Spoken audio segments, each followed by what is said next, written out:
द्वेष आदि से रहित करके, उपाधियों से रहित करके पर ब्रह्म परमात्मा में विलीन करने का प्रयत्न करो। ये अंतर है। अब 26वें में भगवान कहते हैं श्रोतादीनि इंद्रियाणि अन्ये संयमाग्निषु जुह्वति शब्दादीन विषयान अन्ये इंद्रियाग्निषु जुह्वति। ये कहते हैं हे अर्जुन, कुछ दूसरे लोग, दूसरे स्वभाव के जो योगी हैं वे क्या कहते हैं, श्रोत्र आदि, नाक कान आदि जितनी ज्ञान इंद्रियां हैं, कर्म इंद्रियां हैं, इन सब इंद्रियों को संयम रूपी अग्नि में आहुति देते हैं। ज्ञान अग्नि, ये संयम अग्निषु जुह्वति, जुह्वति आहुति देना, अपनी इंद्रियों को संयम रूपी अग्नि में आहुति दे देते हैं। शब्दादीन विषयानन्य इंद्रियाग्निषु जुह्वति। यहाँ एक और बात की ओर आपका ध्यान आकर्षित करना चाहूँगा, इसलिए कि आप हम सब साधक हैं। आपने अभी तक देखा और सुना होगा, ये सारा व्यापार भीतर का है, ये भावनाएं हैं, मन की बात है। एक व्यक्ति अपने को ब्रह्म समझ रहा है, एक व्यक्ति अपने को जीव समझ रहा है, अनुभव करता है कि मैं जीव हूँ, और जीव समझने के बाद इस जीवत्व से छूटना चाहता है कि नहीं, अगर मैं जीव की उपाधियाँ निकाल दूँ तो मैं वही ब्रह्म हूँ। ये सब कहाँ हो रहा है? ये चिंतन मन में हो रहा है। इसलिए हमारा हृदय ये यज्ञ कुंड है, जिस यज्ञ कुंड में हमको विभिन्न प्रकार की आहुति देना है, और वो अग्नि है ब्रह्म स्वरूप, वो संयम के रूप में, वो साधना के रूप में, वो ज्ञान के रूप में, विभिन्न प्रकार से। किंतु ये ध्यान रखना पड़ेगा कि यज्ञ कुंड हमारा ही हृदय है, हमारी ये देह ही उस यज्ञ का सारा आयोजन है। जिस ये देह रूपी यज्ञ कुंड में, हृदय रूपी यज्ञ कुंड में आहुति देनी है, उसका सारा प्रबंध हमारे भीतर है। तो मन की ये बात है, मन में इस प्रकार की भावना करनी पड़ेगी। अब आइए देखें, भगवान कहते हैं संयम रूपी अग्नि में अपनी इंद्रियों की आहुति दे देते हैं कुछ ऐसे लोग। अब संयम रूपी अग्नि में इंद्रियों की आहुति देना क्या है, संयम के विषय में यहाँ थोड़ा विचार कर लेना आवश्यक है कि संयम के संबंध में अधिकांश बच्चे विशेषकर जब आते हैं मेरे पास, युवक युवतियाँ आते हैं, कुछ प्रौढ़ लोग भी, तो संयम के संबंध में भ्रांतियाँ ही अधिक है। संयम की सम्यक धारणा बहुत कम लोगों के जीवन में दिख पाती है, और जिनके जीवन में इसकी सम्यक धारणा हो गई है, उनका जीवन सांसारिक दृष्टि से भी बहुत संतुलित है। जिनके जीवन में संयम सध गया है, या जो संयम का प्रयत्न कर रहे हैं, उनका जीवन बड़ा सुखी है। तो संयम क्या है?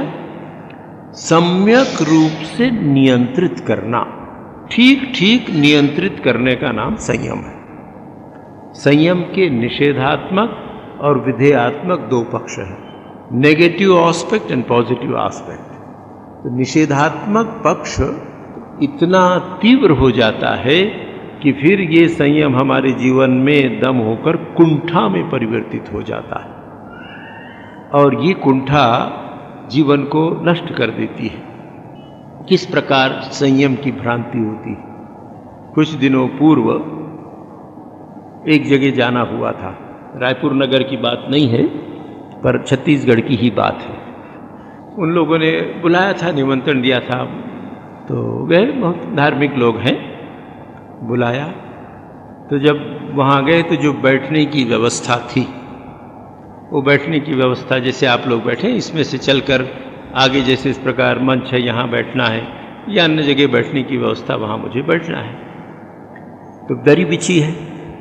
अब दरी बिछी है तो सामान्य अवस्था में अगर मैं उस रास्ते से यहाँ आऊँ, तो जहाँ आप लोग बैठे आपके बीच से यहाँ आऊँगा, इसी दरी पर चलकर आऊँगा, तो इसमें ना आपको आपत्ति होगी ना मुझे आपत्ति होगी, आपत्ति का प्रश्न ही नहीं है। पर ऐसा कुछ उनकी साधना पद्धति में विश्वास या धर्म है कि जिस दरी पर वो साधक या साधिका बैठी हुई हैं, वो बैठी होंगी 50 फुट दूर शायद, पर उस दरी पर अगर मैं पैर रख दूं तो वो अशुद्ध अपवित्र जो भी उनके कुछ गड़बड़ हो जाएगी। तो दौड़ के वो लोग आए, महाराज मैं भी हड़बड़ा गया कि क्या बात हो गई भाई, ऐसा कुछ। तो उन्होंने तुरंत वो दरी ऐसे मोड़ दिया, हटा दिया, और मैं वहां से आया।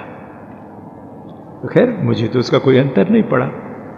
पर देखिए, अगर हमारा संयम ऐसा है कि जिस दरी पर मेरी बहनें, मेरी बेटियां बैठी हैं, उस दरी पर अगर मैं पैर रख दूं तो मैं भ्रष्ट हो जाऊं या वो भ्रष्ट हो जाएं, तो क्या ये संयम है?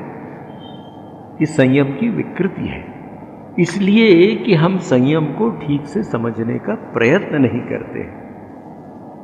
संयम का व्यवहारिक और एकमेव तात्पर्य ये है कि संयमी व्यक्ति के जीवन की विशेषता ये होती है कि उसकी प्रत्येक इंद्रियां मन सहित उसके वश में है। अगर वो किसी दरी से जाता है, आता है, तो उसकी इच्छा न हो तो उसके मन पर कोई प्रभाव नहीं होगा। अगर वो नरक की दरी भी हो तो उसका मन कलुषित नहीं होगा, और स्वर्ग की दरी हो तो उसका मन शुद्ध नहीं होगा। संयत व्यक्ति है वो। तो संयम का तात्पर्य ये है कि हम विवेक पूर्वक अपनी इंद्रियों का उपयोग करें, इंद्रियां हमको किसी प्रकार विवश न कर सकें, और उपयोग करें जिसकी जितनी आवश्यकता है। छोटी छोटी चीज़ों में हमको संयम का अभ्यास करना पड़ता है। संयम जीवन में सधता है। जो लोग प्रयत्न करते हैं, खाने पीने, सोने, जगने, सब में संयम का अभ्यास ही कैसा होता है। कोई 3-1 वर्ष पहले की बात होगी, 3-4 वर्ष पहले की बात, कहीं दूर यात्रा में जाना हुआ था। तो नागपुर से जब गाड़ी चली तो थोड़ी दूर जाने के बाद उसका एसी बिगड़ गया। एसी बिगड़ जाए तो एसी कंपार्टमेंट नरक है एकदम। किसी तरह वो गाड़ी वर्धा पहुंची। गाड़ी वर्धा पहुंची तो वहाँ बड़ा हो हल्ला, एसी क्लास में सब संपन्न लोग रहते हैं, उनका हो हल्ला तमाशा है, ऐसा हो गया, ऐसा हो गया, सब। वो गार्ड को बुलाओ, इसको बुलाओ। गार्ड बाबू आए और वहाँ इंजीनियर वगैरह, उन्होंने देख के कहा कि ये बिगड़ गया है, यहाँ बन नहीं सकता है। तो गार्ड बाबू ने कहा कि एक व्यवस्था मैं कर सकता हूँ आप लोगों के लिए, कि दूसरा वो जो 3 टायर का कंपार्टमेंट है उसमें आपको जगह दे सकते हैं। नहीं, हम इतना पैसा, गर्मी है, ऐसा फलाना। ने कहा तो फिर दूसरा उपाय ये है कि अभी आप रुकिए, वर्धा में एसी है नहीं, एक्स्ट्रा कंपार्टमेंट नागपुर खबर भेजना, उसके हमारे बहुत प्रोसेस है, उसमें बहुत 2-3-4 घंटा लगेगा। लोग अड़ गए, कुछ हुआ तो अच्छा चलो ठीक है। तो एक और ऐसे सज्जन थे जो जीवन में थोड़ा बहुत संयम का अभ्यास करते हैं। उन्होंने पूछा गार्ड बाबू से, तो गार्ड बाबू ने उनसे कहा कि महाशय देखिए, अभी 3 घंटे तो कम से कम, 4 घंटे कम से कम ये गाड़ी यहाँ से चलेगी नहीं। अच्छा। तो उन्होंने, उनके पास ही एक चादर थी, अपनी चादर ली और पहने उनके कपड़े, अब इनके हो हल्ला से दूर चले गए प्लेटफॉर्म में। अपने पहनने के कपड़े की तकिया बनाए, वो चादर लगा के आराम से सो गए, और मजे से सो के अपनी नींद पूरी हो गई। नींद पूरी करके उठे, स्वस्थ थे, फिर चलो अभी देर है, भगवान का नाम करो। और ये जो लोग थे, कोई रेलवे वाले का उद्धार कर रहा है, कोई रेलवे के मिनिस्टर का उद्धार कर रहा है, 4 घंटे वही, ये बदमाश हो, फलाना, ये ऐसा। और इस बीच कोई 5 बार कोल्ड ड्रिंक पीता है, कोई 6 बार सिगरेट पीता है, कोई 7 बार चाय पीता है, और छटपटा रहे हैं। क्या करें? अब मतलब भगवान तो छोड़ दीजिए, संयम का अभ्यास न होने से कितना कष्ट है। संयत व्यक्ति क्या करता है? परिस्थिति को स्वीकार करके अपने मन और इंद्रियों को उस प्रकार का आदेश देता है कि खबरदार, डर भी है तो है, चुपचाप लेट जाओ, सो जाओ। नहीं सोना है, बैठ के भगवान का भजन करो, पढ़ो। विक्षिप्तता नहीं आती है जीवन में। जो विक्षोभ ऐसे व्यक्ति के हृदय में जिसका संयम नहीं होता है, वो विक्षोभ ऐसे व्यक्ति के हृदय में नहीं होता है। तो संयम का अभ्यास ये यज्ञ है, और इस यज्ञ में हमको क्या करना है? अपनी इंद्रियों की आहुति देना है। इंद्रियां ही विक्षुब्ध करती हैं। वहाँ गए स्टेशन में, फलाना बहुत अच्छी कचौड़ी मिलती है, क्या कोई मुझे बताए स्टेशन? सेगांव की कचौड़ी बहुत प्रसिद्ध है। 50 बार सेगांव गया हूँ, पर अब तो वो सेगांव आने के पहले ही लोग यहाँ एकदम जोर से तैयारी करनी, थोड़ी देर गाड़ी रुकती कि दौड़ के कौन पहले मिल जाए तो पहले ले जाए। अब वो सेगांव की कचौड़ी के लिए आप दौड़ लगा रहे हैं और जा रहे हैं, तो यात्रा का भी आनंद नहीं, कुछ नहीं। जो संयमी व्यक्ति है उसके क्या लक्षण है? संयमी व्यक्ति अगर भाई उसको कचौड़ी खाना ही है, सुविधा से मिल जाए तो ठीक है, नहीं तो नहीं। ठीक है, नहीं खाएंगे कचौड़ी, अरे कचौड़ी से ही जीवन चलेगा ऐसा तो नहीं है। दूसरी बहुत सी ऐसी चीज़ें जो हमको बना कर दिया है घर से, आश्रम से, उसके स्वाद में आनंद लेंगे। तो संयत व्यक्ति इस दृष्टि से भी सुखी रहता। अब क्या करना है? हमारी इंद्रियां जब हमको व्याकुल करें तो उसको संयम की अग्नि में उसकी आहुति देना है, अर्थात उनको नियंत्रित करना है। ये ऋषियों ने इसलिए बताया है कि प्रत्येक व्यक्ति एक बार निश्चय करके ही अपनी सारी दुर्बलताओं को नहीं छोड़ सकता है। हम सब अपनी इंद्रियों के एक प्रकार से दास से होते हैं। दास न भी हो तो बहुत बार हमारी इंद्रियां हमको विवश करती हैं। तो भगवान कहते हैं ऐसी स्थिति में संयम की अग्नि में अपनी इंद्रियों की आहुति दो, उनको संयत करो। जैसे यज्ञ में अन्न आदि की आहुति देते हैं, वो भस्म हो जाता है, फिर वो बीज नहीं उत्पन्न कर सकता है, उसी प्रकार अपनी इंद्रियों को संयम की अग्नि में तपाओगे तो तुम्हें विक्षुब्ध नहीं कर सकेंगी, इंद्रियां तुमको व्याकुल नहीं कर सकेंगी। शब्दादीन विषयान इंद्रियाग्निषु जुह्वति। दूसरे भाग में श्लोक के भगवान कहते हैं कि देखो ये शब्दादि विषय जो हैं इनको इंद्रिय रूपी अग्नि में आहुति दो। तो ये लगता है अच्छा भाई संयम की अग्नि की बात तो पहले कही, फिर इसका क्या तात्पर्य है?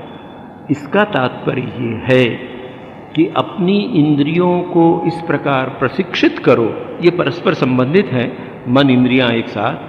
अपनी इंद्रियों को इस प्रकार संयम के द्वारा, विवेक के द्वारा, इच्छा शक्ति के द्वारा इस प्रकार संयत कर लो कि तुम्हारी ये विषय, इस रूप रस गंध आदि जो विषय हैं, इन विषयों के संपर्क में तुम्हारी इंद्रियां जब आए तो वो चंचल न हो। जिस प्रकार घोड़े को लगाम लगा कर रखते हैं तो वो वश में रहता है, उसी प्रकार तुम्हारी इंद्रियां जब विषयों के संपर्क में आए, कैसे होता है?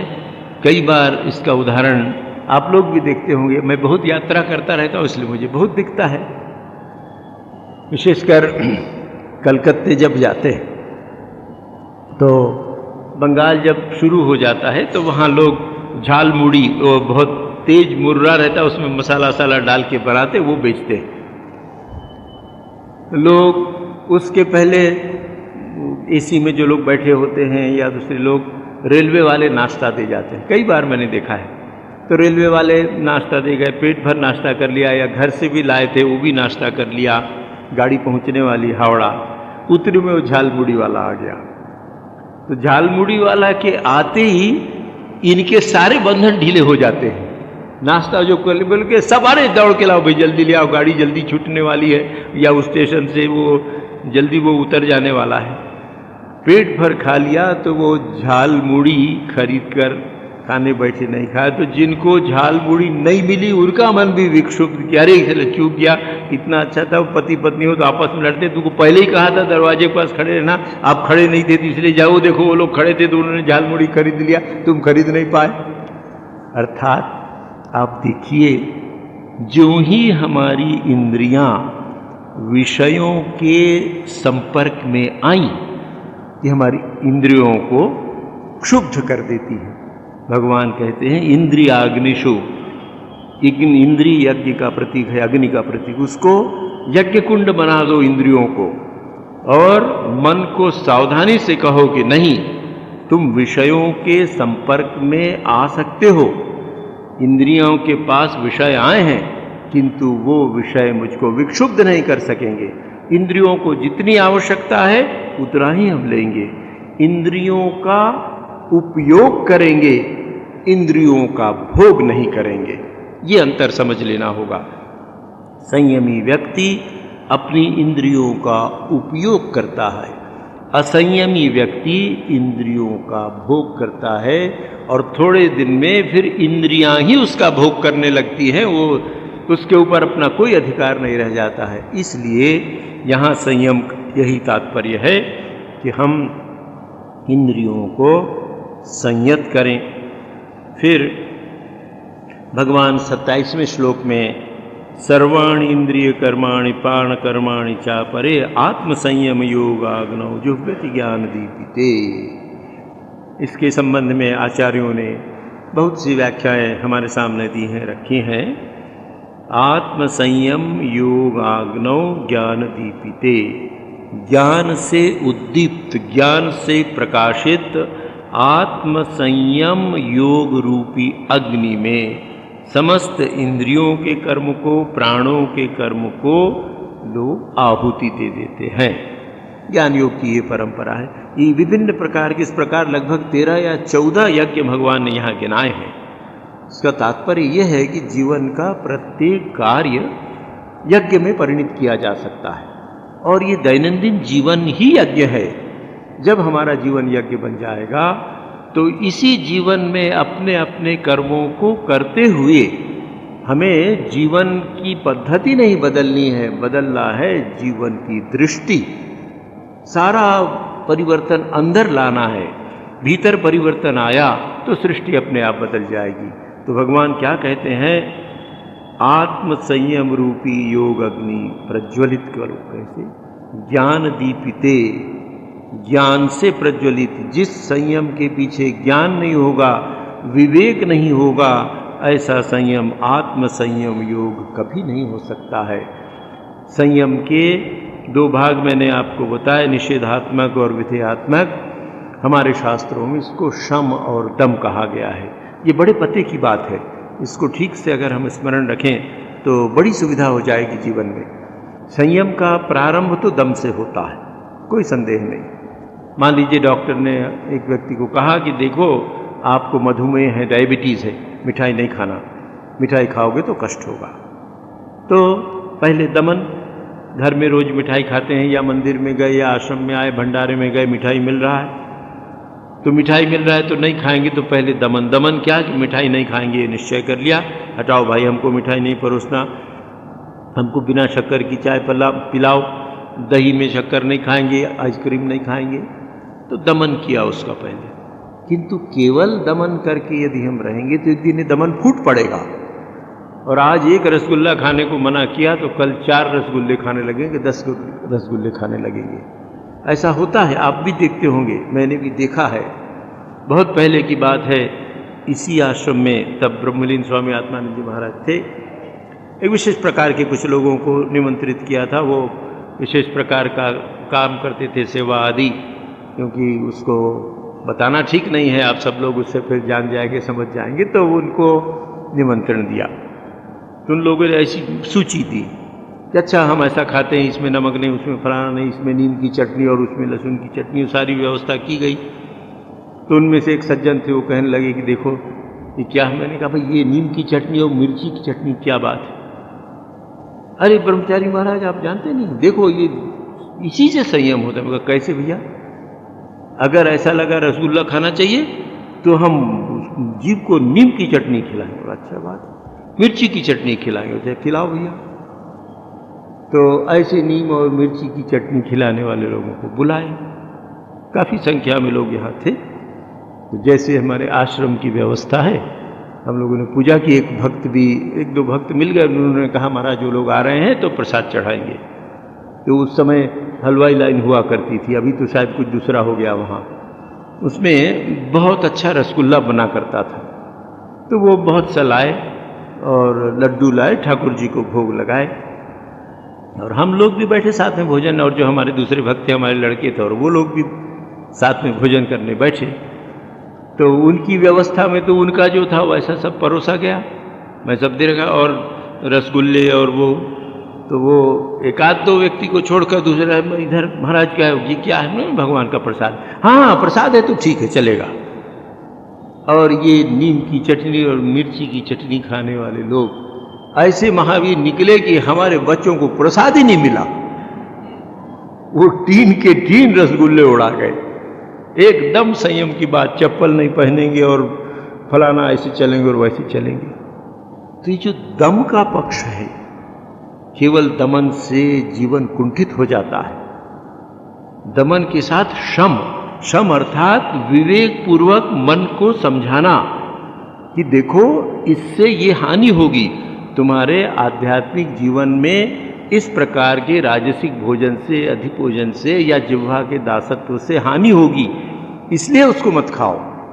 तो आप देखेंगे जो इस प्रकार बार बार मन को समझाएगा, स्वप्न में भी फिर उस वस्तु को खाने पीने या भोग करने की इच्छा नहीं होगी, मन से निकल जाएगा। किंतु एक दिन में नहीं हो सकता है। वो विवेकानंद जैसे कोई योगी हो, उनका मन इतना तीव्र हो कि एक बार कहा और मन मान लिया। श्री रामकृष्ण देव ने एक बार कहा टाका माटी माटी टाका, उनका मन मान गया। हमारा मन एक बार में नहीं मानेगा, पर 1 करोड़ बार कहेंगे तो जरूर मान लेगा। इसलिए बार बार शम का अभ्यास करना पड़ेगा कि नहीं, ये जीवन के लिए हानिकारक है, ये मेरे भोजन का अंग नहीं है। क्यों हम रोज आइसक्रीम खाएं? बिना आइसक्रीम के हमारा काम नहीं चलता है। क्यों भाई? काले भद्रे, कभी जभी किसी उत्सव में आनंद में आइसक्रीम खा लिया, बहुत अच्छी बात है, आनंद से खाए और बहुत आनंद से स्वाद लेकर खाए। पर जब उसकी दास्ता हो जाती है कि भोजन के बाद रोज हमको वो खाना चाहिए, तो पहले दम उसको रोका, फिर मन को समझाए ये तो भोजन का अंग नहीं है। भोजन की जो आवश्यकता है, हमारे घर जो भोजन बनता है उससे स्वास्थ्य के लिए जो आवश्यक है सब चीज़ें मुझे प्राप्त हो जाती, फिर क्यों ये करूं? इसी प्रकार प्रत्येक भोग के संबंध में ज्ञान पूर्वक भोग तेन त्यक्तेन भुंजी था, जो ईशोपनिषद की बात है। तो यहाँ आत्म संयम योग आग्नो या किसी भी संयम का यही तात्पर्य है कि ज्ञान दीपिते, ज्ञान से प्रदीप्त हमारा संयम है।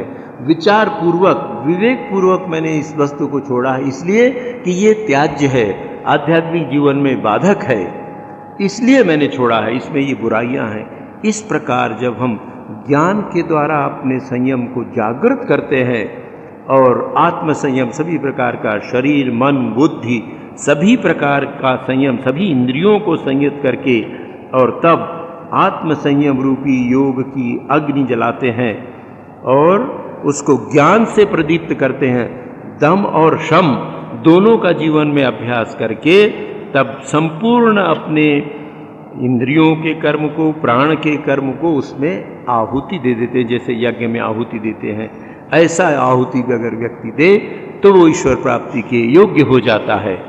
उससे भी उसके जीवन में वही उपलब्धि होगी जो पूजा करने वाले को होगी, जो इंद्रियों के संयम करने वाले को होगी, जो ब्रह्मार्पणम करने वाले को होगी, वही इसी व्यक्ति को भी होगी। ये विभिन्न प्रकार के यज्ञ हैं, इसमें से किसी एक के द्वारा भी पूर्णता प्राप्त की जा सकती है।